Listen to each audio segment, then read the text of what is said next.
الذي خلقكم ثم رزقكم ثم في الأرض جميعا ও বান্দা হুয়াল্লাযী খলাকাকুম আমি আল্লাহ তোমাকে বানাইছি। কিভাবে বানাইছি?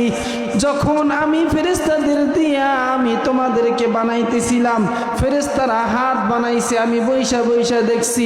ফেরেশতারা তোমার পা বানাইছে, আমি বৈশা বৈশা দেখছি।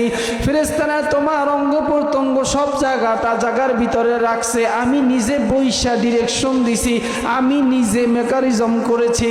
এরপরে আমি ফেরেশতাদেরকে যখন দেখলাম তারা মাথা বানাতে যাবে, তখন আমি আল্লাহ বললাম, ও ফেরেশতারা, এই বান্দা যেহেতু আমি আমার স্পেশাল বান্দা হিসাবে বানাইতেছি, এর তো কিছু একটা স্পেশাল থাকা দরকার।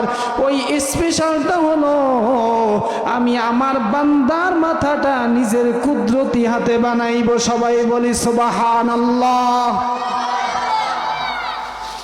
আল্লাহ তাআলা বান্দার মাথাটা নিয়া নাকের জায়গায় নাক লাগাইছে, মুখের জায়গায় মুখ লাগাইছে, চোখের জায়গায় চোখ লাগাইছে, কানের জায়গায় কান লাগাইছে।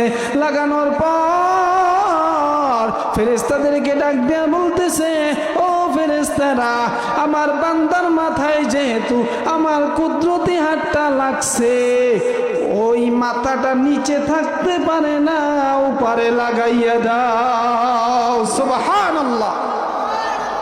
তখন ফেরেশতারা এই মাথাটা উপরে লাগাইয়া দিছে। এরপর আল্লাহ তাআলা বলছেন, এই বান্দার পা থেকে মাথা পর্যন্ত যা কিছু আছে সব আমার। এর ভিতরে খাস করে মাথাটায় আমি হাত লাগাইছি, যেহেতু আমার কুদরতি হাত আমার বান্দার মাথায় লাগাইছি। এই মাথাটা দুনিয়ার অন্য কারো সামনে না, এটার হক শুধু আমার।